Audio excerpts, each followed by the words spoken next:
Good morning, good afternoon, and good evening, Yoga Alliance community. Welcome to YA Digital. My name is Patricia Anderson, and my pronouns are she, her, and hers. I'm coming to you today from the lands originally occupied or lived on. Occupied is not the right word, but you know what I mean, by the indigenous Anacostan people, now known as the Washington, D.C. metropolitan area here in the United States. And I'm pleased to welcome you to Yoga Humanities Week. This session actually is not really a Yoga Humanities session, but that's okay because we made the framework, we can bend it. Today's session is actually going to be ideal for you to earn continuing education credits in either anatomy or techniques training and practice. And I'm pretty excited to bring this topic to all y'all today. What else do I need to tell you? We've got a lot coming up this week, and this session is going to be the first of 3 that you'll see with our guest speaker. Her name is Chelsea Roff, and I'll give her a proper introduction in just a moment. We are going to talk today and in 2 additional sessions about the relationship between yoga and eating disorders and how one can use yoga for recovery from eating disorders. And Chelsea and I were just chatting about, there's eating disorders, there's disordered eating, and there's, as with most things, there are lots of misconceptions and misperceptions about what all of those words mean and who they affect. So we're hoping that today you will leave this session with some general awareness and also some really practical skills on how to apply these techniques in your own teaching practice. So that's our topic for today. Also, let me pop up our location poll so that y'all can let us know where you're joining us from. And I'm front of scenes and behind the scenes today. And then we also have wonderful humans who are keeping track of my fast New Yorker talking. And Chelsea doesn't seem to be too fast a talker, but closed captioning is available for you. And we're happy to provide that. So now that I've given everybody just a moment to come into the room, and I am seeing some great responses to our poll. We've got folks from North America, folks from South America, couple of folks over in Asia, and a handful of people in Europe. So love to see all of that. Let me introduce our guest. So Chelsea Roff is a CIAYT. She is the founder and director of Eat, Breathe, Thrive, which is a nonprofit organization that helps people overcome eating disorders. She is a yoga therapist, an educator, and a research collaborator who has spent the better part of a decade working to make integrative health programs available to people with mental health challenges. Chelsea is coming to us from jolly old London in England. I'm sure she'll tell us a little bit more about that. And where it is winter. It's also here winter. This looks sunny today, so but you all can see I've got my turtleneck on because it is cold. Anyway, with all that said, and after that introduction, I'm really pleased to welcome to YA Digital Chelsea. Chelsea Roff, welcome. Thank you, Patricia. Thanks for the introduction. Really happy to be here today. And before I even begin, I want to give a big thank you to Patricia and to her amazing team for having us here today, having me here today.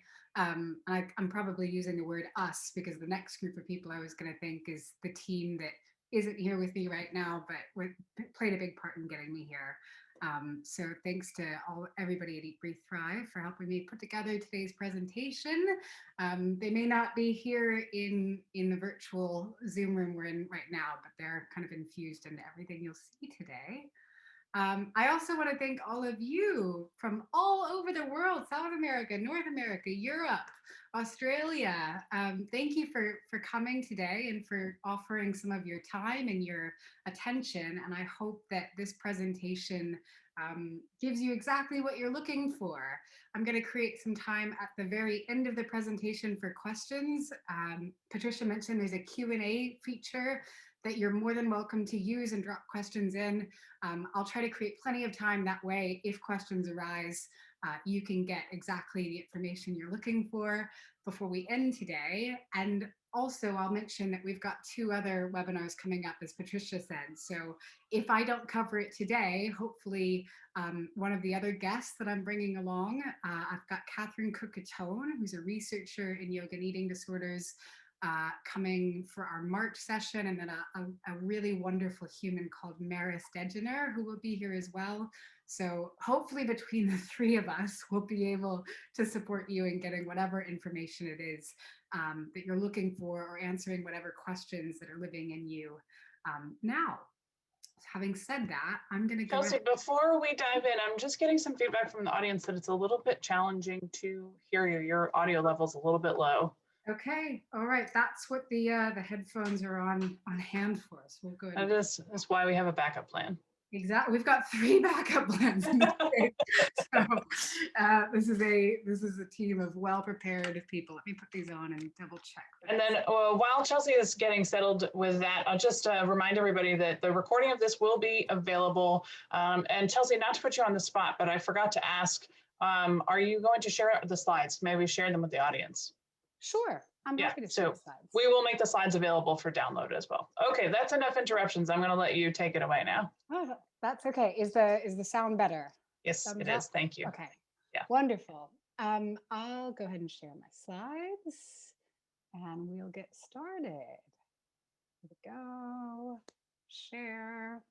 Okay, so this is the first in a series of 3 webinars on the topic, as Patricia mentioned, of yoga and eating disorders, and specifically the questions that the questions, or the topics I'm hoping to bring together in this series of webinars is: what role can yoga play in recovery? Yes. In treatment of eating disorders? Yes. But also in preventing eating disorders to begin with. So today I'll be sharing a little bit about my work. I run a nonprofit organization that helps people dealing with a whole range of eating disorder issues. And we'll talk about what that term even means today. So I'll talk about our work in that nonprofit, but really my focus today is to give you, as yoga teachers or yoga professionals or yoga therapists, some really practical tools that you can integrate into your classes to support prevention and recovery. That's gonna, I want you to come away with some knowledge and understanding about eating disorders, yes, but also I'm hoping that you'll walk away and go, oh, there's some really small or even big things that I can do to support anybody in my class that might be struggling with an eating disorder or mental health issues in general, really. The second webinar in this series will be with I mentioned her earlier, Maris Degener, and she'll be talking about her own personal experience recovering from an eating disorder. I find that stories are such a powerful vehicle to communicate information. So I hope you'll come away feeling inspired. She's a yoga teacher herself and has had a different experience than I have. So I'm really excited for that one. She'll talk a lot about peer mentorship and the role that community and relationships can play in recovery. And then last but not least, I'll have Catherine Cook-Catone here talking about the science and the research and the data. So if you've got that nerdy itch in you, as I do, of like, okay, but what do we know scientifically? Hopefully that itch will get scratched in that presentation. So without further ado, I always love to begin a presentation with a map of where we're going to go today. So what can you expect in today's webinar? First, I'll talk to you a little bit about who I am and where I came from. I won't spend very long on this, but I always find, if it's our first time connecting here in this virtual space, I'm always like, okay, who are you to tell me this stuff? Where did you get this information from yourself? So hopefully I can share a little bit of information about where I'm coming from and how the information that I've gathered, where it came from to begin with. I hope it also is a source of rapport for us, and that maybe there's some things that I share that you might be able to relate to as a yoga teacher or as a helping professional or as someone who cares about this issue. Second, I won't spend too long on this, but I always think it's really important to define terms. What do we mean by eating disorders? What do we mean by disordered eating? And Patricia did that before I even started. So I was like, okay, great. we're cut from the same cloth. So we'll talk a little bit about that, and we'll also talk about this will be part three. What are the common challenges that people that are struggling with this, eating disorders and everything that comes underneath that term? What is it, what does the inside of that experience look like, both in terms of one's thoughts and emotions, but also in terms of physiologically? And I hope to really tie that into what you need to know as a yoga teacher. So, what do you need to know about the symptoms and the challenges that affect how you teach and how you navigate sometimes really sticky ethical situations around, well, is this person safe to practice? And what do I do if I'm really concerned about the health of someone else? So hopefully that information will help you navigate some of those issues. This will be the biggest chunk of what we'll talk about today: tools for teaching. So what are some practices and some qualities of teaching that you can incorporate in your classes, in your workshops, in your work as a yoga teacher to support students that might be dealing with these issues? And then last but not least, I'll give you just a sneak peek about into my organization and our approach, and um, maybe give you some ideas for your teaching, yes, but also if you're interested in further continuing education and you want to get more involved in this topic, I'll give you some ideas. And then we'll end with questions. So I'm going to keep a really close eye on our time so that you've got plenty of time to ask questions.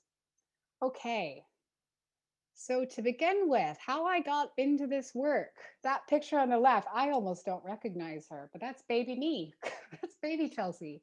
That was actually, I must have been 18 or 19 years old in that picture, and I was just, I don't know if you can tell, I can tell by the smile and by my facial expression and a little bit by the form I was in at that time physically.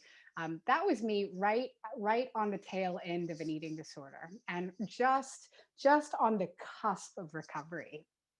When I was 15, I'd had a bout of anorexia that probably started when I was around 10 or 11 and came to a head when I was 15, 16.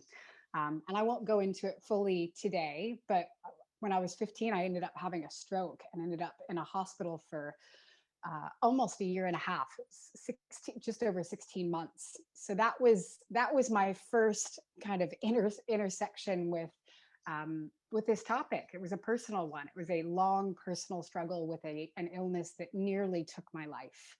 And I look at that picture, and that was me when I first discovered yoga. So there's like a tiny little smile in those eyes that I put these slides together, but haven't really looked at this closely. But I see the Chelsea that had been struggling up until that point starting to emerge. And so I come to this work from a place of knowing personally how transformative the practice of yoga can be for somebody that's dealing with any mental health issue, yes, but especially someone who's dealing with an eating disorder. Um, we'll talk more about eating disorders, but I think of eating disorders eating disorders are mental illnesses that are deeply embodied. They're deeply involved with our physical experience as humans. So yoga was very personally transformative for me. Um, I've got to skip 15 years here. So, but 2005 to 2020, 2005 is when I had my stroke. I was in the hospital for almost a year and a half. Came out of the hospital, had a therapist recommend I tried yoga, and as I said, it was life changing. And I right around that time, I got into university, and I went to study neuroscience, partially because I was really interested in what had gone so wrong in my own brain. It's like, oh, maybe I can figure this stuff out. And the funny thing is, as I was getting into the yoga practice, I got really curious about that as well. Like, wait a minute, how is it that I walk into a yoga class, do some crazy poses for 45 minutes or an hour, do some really funny breathing techniques, and leave feeling like a completely different human? What is going on there? It felt like magic. It felt like the greatest antidepressant I'd ever been given, and I got so curious about it. I was really deep into the neuroscience world, and was working as a researcher in a psychoneuroimmunology lab. So long story short is I got involved in the research on yoga. I was studying yoga for breast cancer, yoga for HIV/AIDS, and really looking at what are the mechanisms through which this practice works. And you're going to see in the presentation today that I still come to these questions and come to this topic with the mind of a researcher and the heart of somebody that knows the suffering that comes along with these illnesses really well. Again, fast forward a little bit, I get done with university. I was taking a gap year. I was planning to go and I was actually planning to go to Kenya and do work with the Africa Yoga Project, looking at yoga for HIV/AIDS. And I got derailed in a good way, in the best way possible. I decided I wanted to do a study on yoga and eating disorders and went to raise a whole lot of money. I actually raised $50,000, which is that picture there with me in the purple. I ended up sitting on that roof, the roof of that building, which is a building on Main Street in Santa Monica, California. And I lived on that roof for almost a week, for 5.5 days, raising money to do a study on yoga and eating disorders. I raised $51,000 in that campaign, which, thank you, Patricia, which was a lot of money. But one of the things that happened is I finally got the money and I'm like, oh man, where am I even going to start? So that money ended up being the seed for the nonprofit that I run today, which is a nonprofit that brings together science and research, that has a core yoga-based curriculum, and does all of that work to prevent and help people overcome eating disorders. So that's kind of a short background. Can I jump in with a potentially very silly question? No, there's no silly questions. No, Yes, this one, this one is pretty in. silly. I'm really Okay. curious about your bare feet on this blacktop concrete situation. That's a great question. You want the actual answer. So this is really funny. I was doing a photo shoot and this picture was taken right after I did an upward wheel pose in high heels. So there's another photo in this set with me with a pair of stiletto heels on. So that was the freedom from the heels jump. That's why I've got bare feet. Yeah, Amazing. I don't know what I was thinking with those. It's a great photo. It's a fabulous photo. So beautiful. I love everything about it.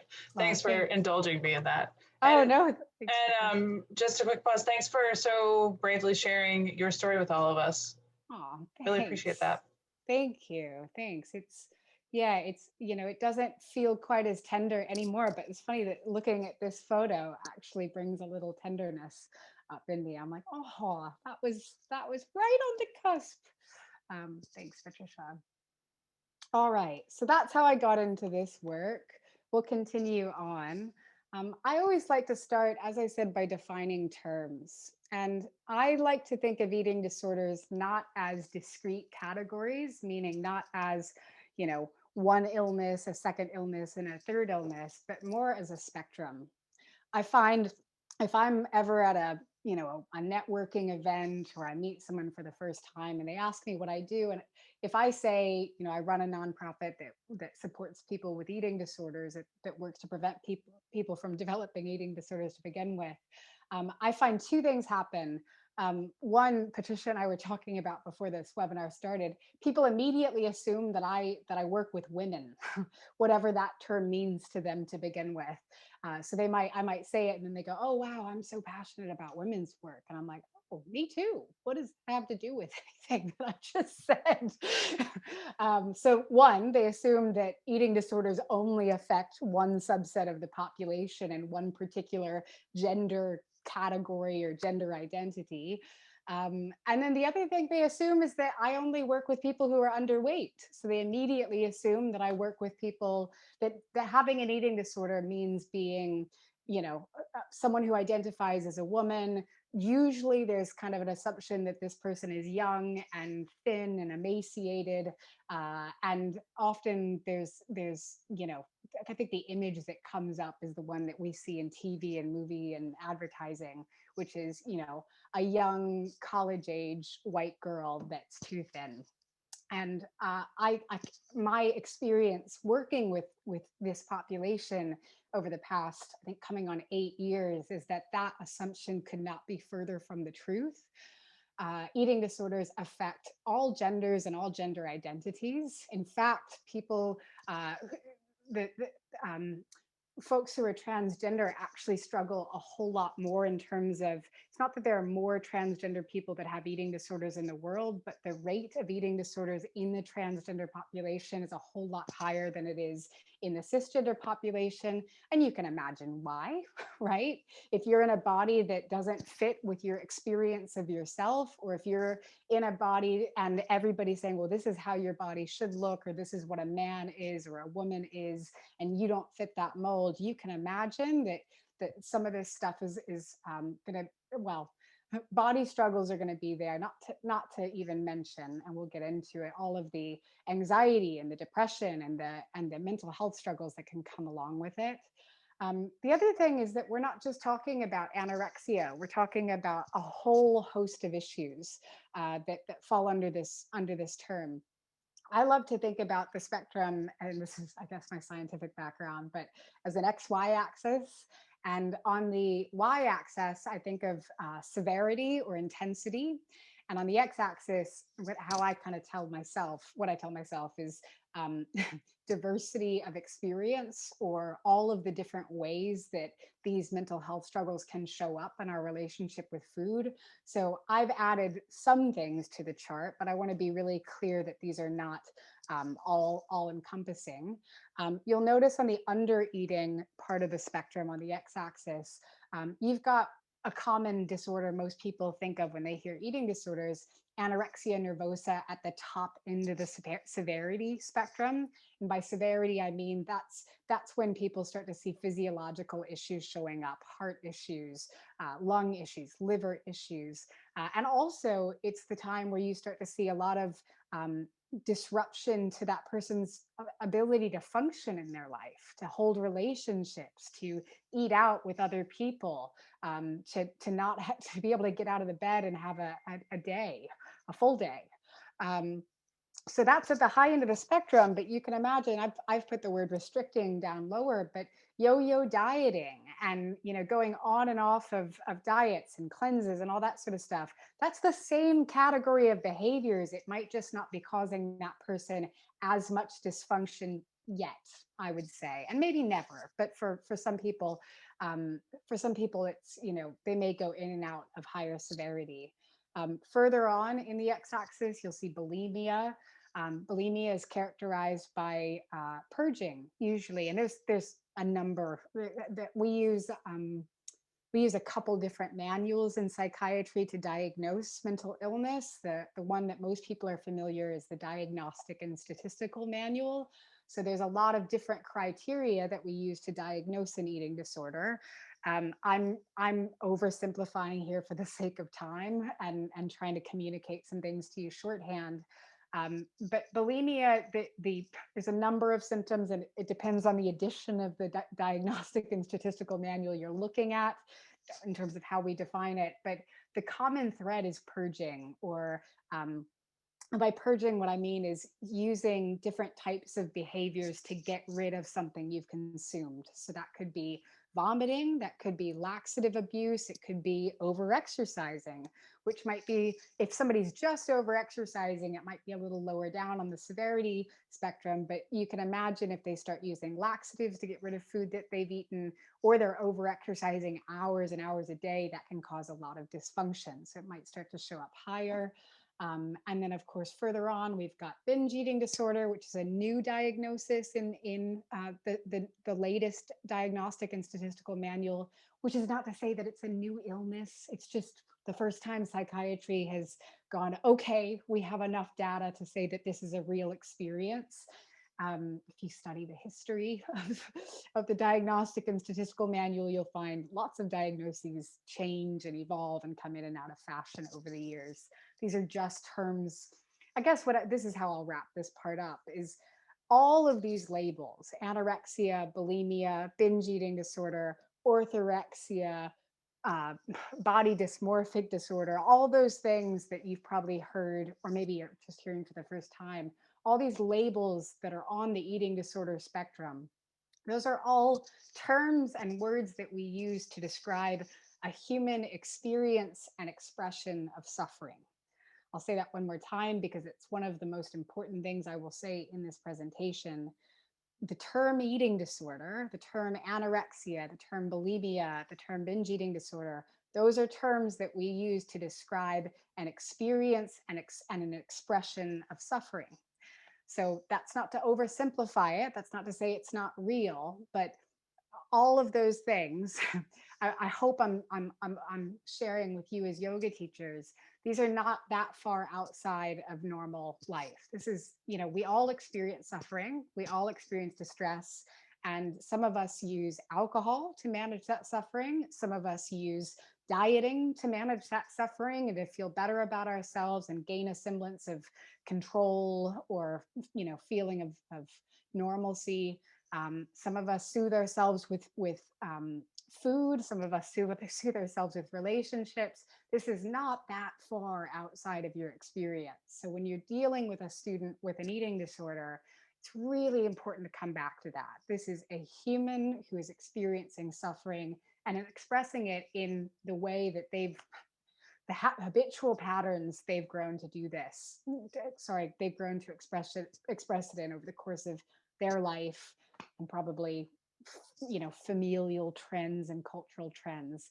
But at its heart, it's just an experience of suffering and an expression of suffering. So that's what an eating disorder is. And we all deal with this. Nobody gets through life without being on this spectrum at some point or another, in my opinion. Okay, so what are the challenges? What are the symptoms? What are and this is not so much, what are the things that are in that diagnostic and statistical manual, but what do you as a yoga teacher need to know about the experience of an eating disorder for one of your students? What is that person dealing with internally? What's going on in their body? What relevance does it have to the yoga practice?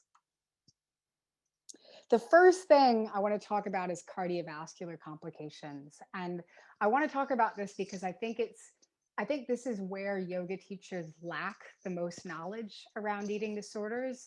And that's not to say that you should have it because there's only so many hours in a teacher training and we all have different specialties and experiences, but this is so critical. And I can talk a little bit about my own experience here. Um, Depending on where a person is on that eating disorder spectrum we just spoke about, that you might be looking at a student who has an eating disorder. You might know they have an eating disorder, you might just suspect it, and there may be things going on underneath the surface that could make yoga or some practices of yoga dangerous, actually, to their health. For me, I had a really severe eating disorder in my youth. I had very, very severe cardiovascular issues by the time I showed up in the hospital. And had I gone to a yoga practice, I very well could have had a heart attack in that yoga practice and had some of the issues we're going to talk about once I got to the hospital. So this is not to scare you. These are not supposed to be alarmist. It's just to give you some information so that you can be making thoughtful and considered and discerning decisions when you're working with a student. One thing I want to talk about is cardiac atrophy. So if somebody is in the restrictive end of the eating disorder spectrum, so anorexia, severely restricting caloric intake will essentially lead the body to eat its own muscles. So even before it's used up all the fat stores, when a person is not eating the number of calories they need to eat to basically meet their body's basal metabolic rate, which is big words. It just means how many calories your body needs to do its stuff every day with the level of activity you have. So if a person's not eating enough calories to meet those needs, the body might start to actually eat away at its own muscle. And the heart is actually a really big muscle. And one of the weird things about the body is that is one of the first places that the body starts to take muscle mass. So when I arrived at the hospital, I had a heart that was not effectively pumping blood through my body. And how that showed up in my symptoms is I would get dizzy. I would go to pick something up off the ground. And as I would stand up, I would see stars in my vision. And I had several fainting episodes. So this is one thing we want to think about as yoga teachers. There may be somebody that's underweight And you don't even have to be underweight for this to start to happen. If somebody is severely restricting their calories, they may, underneath the surface, have a heart that's not effectively pumping blood through their body. So all of the forward folds we do in yoga and the standing back up may lead them to become faint, to get dizzy, even to pass out, which is not something, of course, that we want happening in a yoga class. Electrolyte imbalances. This affects both people on the anorexia end of the spectrum, the restrictive end of the spectrum, but also the bulimia end of the spectrum. So if someone is making themselves throw up, if somebody's using laxatives, or if someone is over exercising to the point that they're sweating a lot and not taking in as much water as they need to meet the dehydration that's happening, then electrolytes in their blood can come off balance. And one thing that you may not know is that the heart relies on a very delicate balance of electrolytes in the blood to keep beating regularly. So if someone is purging, if someone is making themselves throw up, if they're over exercising, if they're going on crazy juice cleanses frequently, there may be electrolyte imbalances happening, and that can cause a person's heart to stop. I actually did an article years ago for Yoga Journal about a young woman named Kelly Parisi who died on her yoga mat. She was not underweight. She was a student who was struggling with bulimia, and she died in the middle of her yoga practice because she had been on juice cleanses. She'd been making herself throw up, and that's like, that was I forget how old she was. She was 18 or 19 years old. She was a very, very young, seemingly healthy girl. So this is something that, again, not meant to be alarmist, but I want you as yoga teachers to know. That way, when you're working with students, we want to be careful about what type of yoga students with eating disorders are going to. A hot, sweaty, power class, a class in a heated room can throw off these electrolyte imbalances.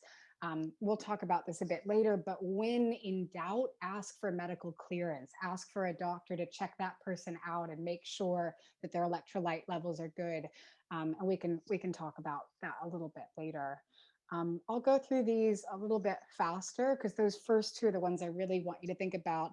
Bradycardia is another one that's really common in anorexia. It's just a slowing of the heart. So this is another case where if that heart is not effectively pumping blood through the body, a person can pass out and can become really ill. Same thing with loss of autonomic control. We're looking at fainting and lightheadedness as a result of the heart not being, basically not the nervous system not working with the heart as effectively. That's what those big words mean. The important thing for you to know as a yoga teacher is one, that whether a person is underweight or not, these things can be happening. They're associated with the behaviors, not so much the person's weight.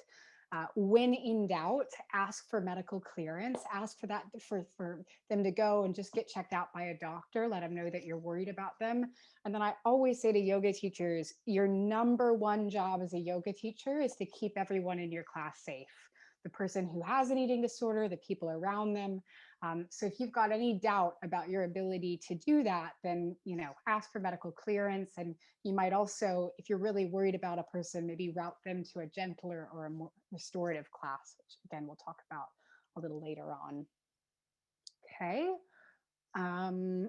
Before I go on, I'll mention again, these conditions are made worse by vigorous activity and dehydration, meaning there's lots of different practices in the yoga tradition.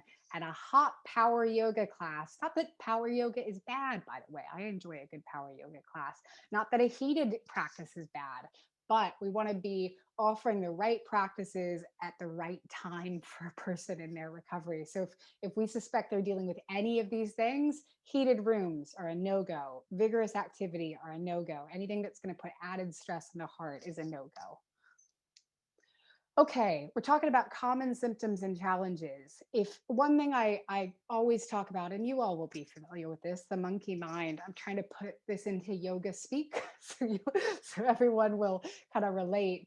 But one thing that if you're like, okay, I've got a student and I know she's in recovery from an eating disorder, I have I have a guy in my class, and I suspect he might be struggling.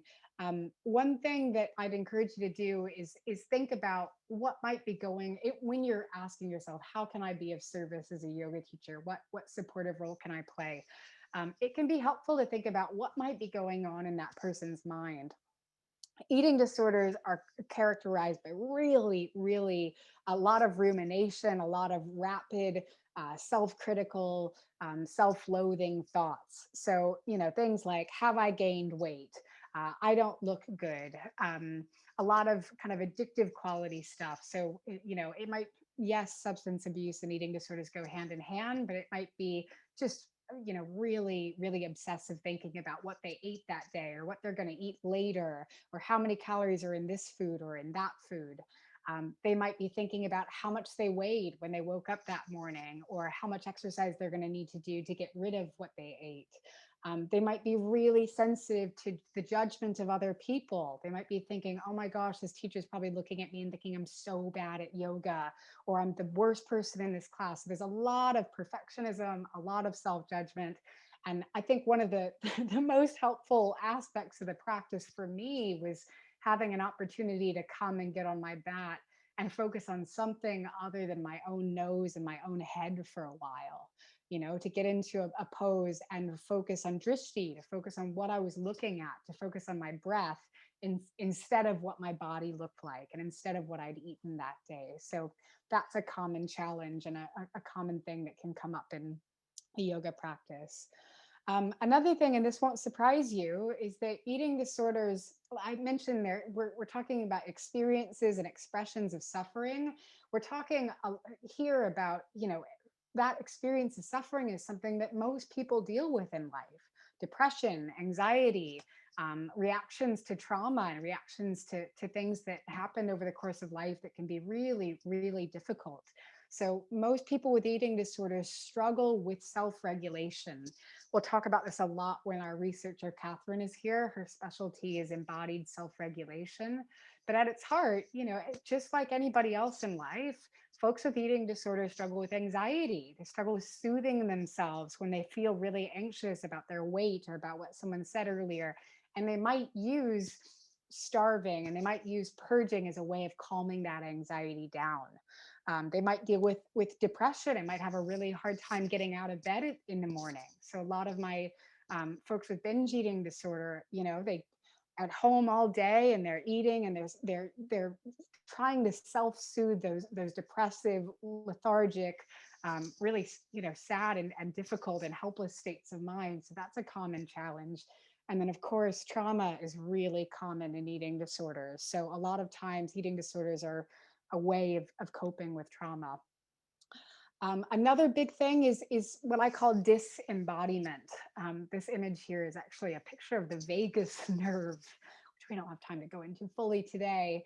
But I talk about eating disorders as sort of being a disconnect between our mental, cognitive, conscious experience, emotional experience up here, and what's happening in our body down here. Again, I don't have loads of time, but when I got into the hospital after my own eating disorder, I had no sense of hunger at all. I'd spent 6, 7 years ignoring hunger over and over again. And these neural pathways were not literally cut off, but for all intents and purposes, functionally, I was not getting hunger signals. When I left the hospital, I wasn't getting fullness signals either, because I'd had to eat 5 to 10,000 calories a day just to put weight back on. I had to eat past my fullness signals. I know it's a lot. So a lot of times when folks come to the mat in early recovery from an eating disorder, this is a big thing, is they're not feeling. Interoceptive awareness is your ability to sense what's happening inside your body. So a lot of folks with eating disorders are not sensing hunger. They're not sensing fullness. And so yoga, as we'll talk about in a bit, can be a practice of rebuilding those pathways. So that's really important. That's a big challenge. And then another aspect of disembodiment is a feeling of disconnection and dissociation, and sometimes an actual dissociative episode. So depending on this person's level of trauma, a lot of our students with eating disorders, have had really traumatic experiences, and that's part of why they've developed these ways of coping. So they might get onto the yoga mat and get into a position and they might have I call it like a somatic memory come up in their body. They might get into a position and that all of a sudden open up a memory of something that happened, and their brain might just completely hop out of present day reality and either go back to that experience or just completely disconnect from the body, disconnect from what's happening. I know early in my recovery, my brain would get attached to an air conditioner. I'd be in yoga class, something scary would come up, and all I could think about was the air conditioner because my body just dissociated, my mind dissociated as soon as those difficult things came up. So this is a big thing that can happen. Yoga, as we know, is a practice of inviting folks back into our body, back into our present moment experience. So that can be really helpful. And sometimes if our way of surviving difficult experiences was to dissociate, it can also be really scary. So that may be something that your students are struggling with. Okay, let's talk about what you can do as a yoga teacher. What are some things that you can incorporate into your classes or into your work to support some of the issues that we've been talking about, support some of these struggles? I think about three really core qualities that you can bring. We'll talk about the nuances of this, but three core qualities you can bring into your teaching into your practice to support students dealing with eating disorders. So these are kind of like, I think, the mechanisms of change in terms of what supports recovery, how yoga can support recovery. The first is building awareness, and we'll talk about this specifically in a second. Building awareness of what's happening in the body first, but also building awareness of our own behavioral patterns. Like, what, oh man, I'm doing that thing that I do all the time that I keep doing because it's habit and because it makes me feel better. But is it really, really helping me? So it's that kind of awareness. But probably the most practical thing you can do in a yoga class is help your students build interoceptive awareness, build awareness of what's happening inside of their body. So that's one place yoga can be really helpful. Embodiment. So you can help your students to start to not only become aware of what's happening inside the body, so hunger, fullness, heart rate, muscle tension, all those things, you can help them start to have a relationship with what's happening in the body. Meaning you can help them notice, ooh, my heart's starting to beat really fast. Oh, I think I'm starting to feel anxiety. Oh, wow, I'm feeling really uncomfortable in my body right now.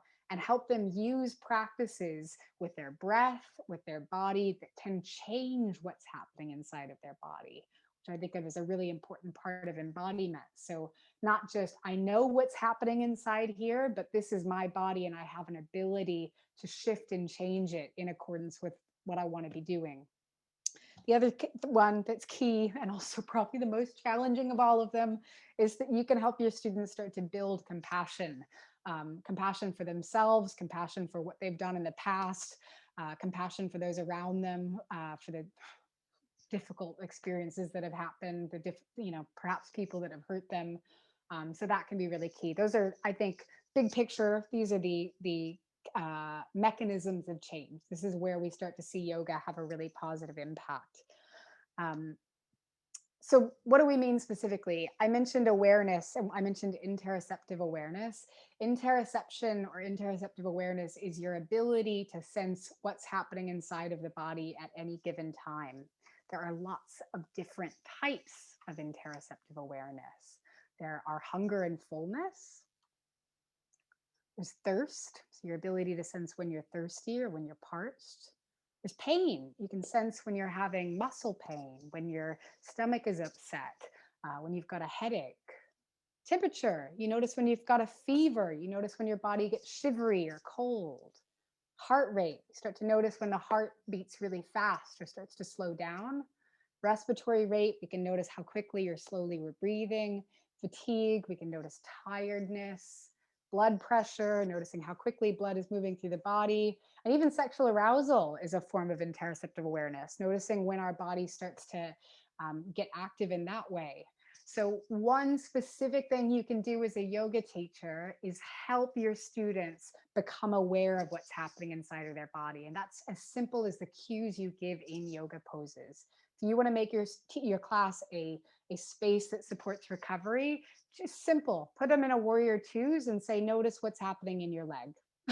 and be quiet. Not that simple, but it can be that simple. Bring them into a belly breathing meditation and have them place their hands on their belly and say, notice what your hands feel like resting on your belly. Notice if there's anything going on inside your belly. And then just be quiet and give them a chance to go inside. So that's a really simple thing you can incorporate in your classes that will support recovery. We talked a little bit about compassion and self-regulation.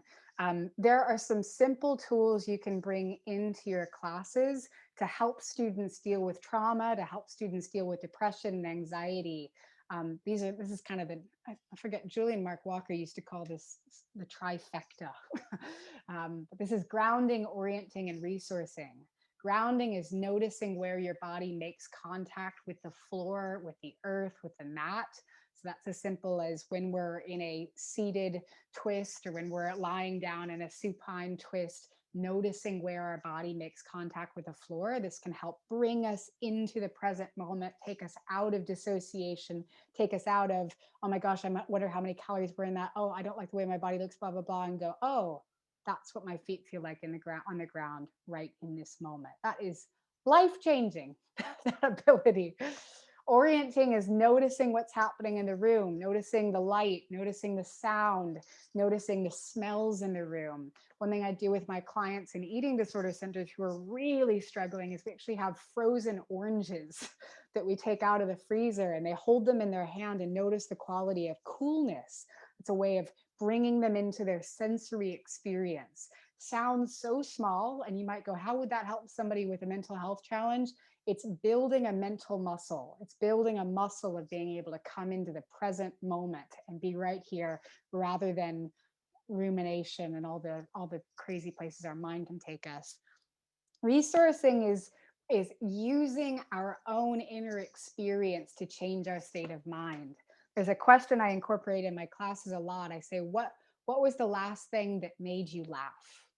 And people will kind of go through and go, oh, I have this puppy and she ran around and blah, blah, blah. And it's funny because you'll watch the students do it and they get a huge smile on their face while they're telling the story. And everybody else in the room gets a big smile on their face. That's resourcing. So that's calling to mind positive qualities, positive experiences. You can be in prison, you can be anywhere, and you can resource yourself with, and that's not to say, oh, think of something happy and all of a sudden you'll feel better. This is recognizing your own mental capacity to resource, to come into situations to bring safety into your present moment, to bring joy into your present moment, to bring stability, to bring self-soothing into your present moment. We all have an ability to do that. So in a yoga class, you can do that by, using the mind, using the quality of mind. Have them in a pose and think of the last thing that made you smile. Think of someone you love deeply. See if you can picture them in your mind, and then notice what happens in those students' experiences. Last but not least, and then I'm going to try to wrap up here in the next 2 minutes so we have time for questions. I'm going to talk a little bit about, oh, I don't have my actual, that's okay, it's gone. We talked about disembodiment and we talked about dysregulation. The yoga practice has lots and lots of tools for self-soothing and for regulating the nervous system. I think a lot of people think of yoga as calming and relaxing, but actually there are lots of different elements in the yoga practice. So I don't have time to go through sympathetic and parasympathetic nervous system in depth, but you have two branches of the nervous system. One is often called rest and digest. The other one is often called fight or flight. I think about it as sympathetic, or the fight or flight part of the nervous system is what moves the body into action. And it's what we need access to when we're feeling depressed, when we can't get out of bed. We need our sympathetic nervous system to move us into action. And the parasympathetic nervous system, often called rest and digest, is the part of the nervous system that helps us self-soothe and helps us calm down. We need to have access to both, and we need to turn on that part of the nervous system at the right time. So there's lots of practices in the yoga tradition that can do just that, and that can activate these two different branches. Parasympathetic nervous system deep, slow breathing is a really good way to get that resting, calming, soothing part of the nervous system into action. So if somebody's dealing with anxiety or trauma, ujjayi breath, yoga nidra, the practice of yogic sleep, slower forms of yoga, yin yoga, guided relaxation, most forms of meditation, not all of them, but some of them, restorative yoga. And then with the sympathetic nervous system, often called the fight or flight system, I think it gets a bad rap because we actually need this part of the nervous system. When you've got a student dealing with depression and lethargy, sun salutations can be a really good practice if they're not physically compromised. Kapalbhati, which is breath of fire, it should be showing up here pretty soon. Come on, there it is. Kapalbhati, which is that'll get the sympathetic nervous system up into high gear. Cold showers, more strenuous exercise, dancing, loud noises. So we can teach our students with eating disorders how to regulate their nervous system without using starving, purging, and all those behaviors. It's almost 10 past the hour, or 10 till the hour. So I will wrap this up and just say, I'm going to have you for 2 more sessions. So I'll tell you about it in future sessions. But I run a nonprofit. We do yoga-based programs for folks with eating disorders. We try to bring together all of these elements. I was going to do just a preview of our curriculum here. But the short story is that we train yoga teachers and mental health professionals to deliver 4-week and 7-week programs that are taught in schools and in hospitals. And they combine yoga, psychotherapy modalities, and psychoeducation, and even volunteer work to help folks recover. So we just try to bring together lots of different modalities. And I'll end there so that you have time for questions. Thanks for your attention. So fabulous. Can I just invite you to stop your screen share? Awesome. Okay, so we've got about 10 minutes for questions. Thank you for that great presentation. I'm going to start us off by saying a friendly reminder to my fellow RYTs in the audience, and that is there's a lot more here than we could ever hope to cover in an hour. And many of us come from a place of wanting to help. And one of the best ways you can help people is by knowing what your limits are. And so understanding your role as a yoga teacher, and equipping yourself with resources so that you can refer folks out to those who have the skills and talents to really help heal. So the intention behind this session is very much for awareness. And just based on the questions, I'm actually not surprised by any of these questions. And also, I mean, we have, Chelsea, just so that you have a sense, like we have everything from basic questions about the way people choose to eat to folks in the audience who are trauma-informed yoga teachers who are like psychologists. So we've got everybody. And I'll just also say, Patricia, I could not agree more. And I'm so glad you mentioned it, because I should have said at the top of the presentation. Scope of practice. And we didn't. Yeah. But scope of practice is so important, which is knowing that you have an important role to play as a yoga teacher, but it is not that of a therapist. It's not that of a nutritionist or a dietitian. It's not that of a psychiatrist or a medical professional. Your role is not to diagnose. It's not to provide treatment. It's not to provide nutritional recommendations. And you can actually do harm when you do that, because you might prevent that person from getting the treatment you need, and you may not have the skills and the expertise to really know what's going on and support someone, which isn't to say you can't be of support at all, but I really not at all, Patricia there. Yeah. Okay. So I think as yoga teachers, one of the ways where we can be the most helpful is in our word choice, and inviting people to asana practice. So what are some tips and suggestions you have about how we might know that somebody is experiencing disordered eating or has been diagnosed with an eating disorder if they are not telling you, or they might be embarrassed to admit it. How do you have some suggestions on how you might approach them, how you might encourage them to try yoga? Oh, big Just questions. Yeah. language, right? Yeah. I think to the question that how would you know someone is struggling with an eating disorder? You really don't unless they've actually told you. I would encourage you not to make assumptions based on how that person's body looks. There are some like some signs. If you hear someone making themselves throw up in the bathroom, that's a sign. If someone's severely undernourished, that's a sign, but it could also be cancer. It could be, a number of other things. So we don't want to make assumptions. And then a lot of times yoga teachers find out because the student shares it with them. Yeah. Because like Patricia said, we're, caring professionals, and sometimes people feel really safe to do that. In terms of support, offering support to someone, there's actually a 5-step process that I wrote about in that Yoga Journal article that you can look up. But really, if you look up Chelsea Roff, How to Have the Hard Talk Eating Disorders, you'll find it. Or if you look up Chelsea Roff Yoga Journal, you'll find it. Or if Patricia lets me send out an email after this, I can send it to everyone. Or Patricia, if you want to drop it in the chat, maybe. I'm Google, baby. I just went to the Google. I got it. Okay, great, thank you.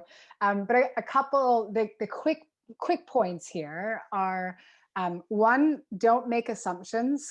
So don't assume that because someone's underweight, they have an eating disorder. If you want to offer support in a private and confidential space. Don't do it where other people can hear. My big tip is to offer observations without judgment, meaning if there are some things you've seen, whether that be how the person's showing up to class, maybe they're coming and practicing 2 or 3 times a day, maybe they've, it happens if they've made themselves throw up in the bathroom, maybe they've lost a tremendous amount of weight. You can offer observations by saying, I noticed that, or I've noticed blank. And you can either follow that with questions, open-ended questions. I'm wondering how you're doing. I'm wondering, are you okay? But those types of things. Do you want to tell me what's going on? I'm wondering if I can be of support. So offer observations, but don't make assumptions. And the more specific one thing that's not an observation is, you look so anorexic. That's not an observation, but it happens sometimes. You can do that. I always suggest that you come to the conversation, I'd say, armed with resources, meaning that you should have referrals, like Patricia mentioned, to local providers in the community. So let's say that you come to the conversation, you offer some observations, the person is like, yeah, I haven't told anybody about this, and I'm really struggling and I don't know what to do. Having the name of a psychotherapist, a local eating disorder specific psychotherapist, is really helpful.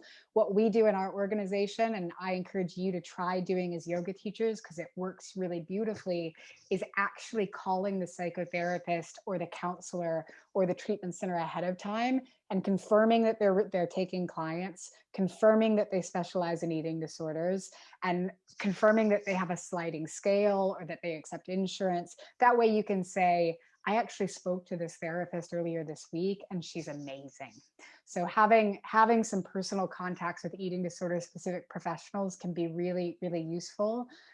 Another thing I often encourage yoga teachers to do is set boundaries while offering support.